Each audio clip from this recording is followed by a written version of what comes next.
Cachopo King llega a Zarauz, concretamente a Bar en Plaza, tu zona de pinchos y poteo por excelencia. Profesionales con 40 años de experiencia. Íñigo, Marije y Eli están deseando recibirte como te mereces.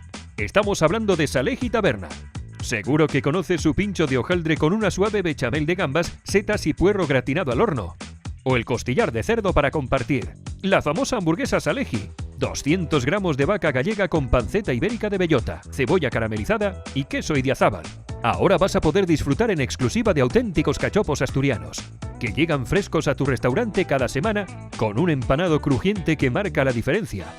¿Eres amante de la cecina? Prueba nuestro delicioso cachopo astur. Ternera 100% asturiana relleno de cecina, rulo de cabra y cebolla caramelizada.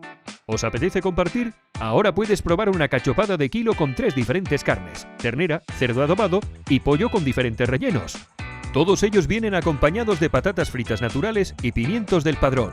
Te esperamos en Taberna Salehi, Bar en Plaza número 3. Elaborados artesanalmente en Gijón, hechos uno a uno, llega fresco a tu restaurante. Somos El Buen Cachopo.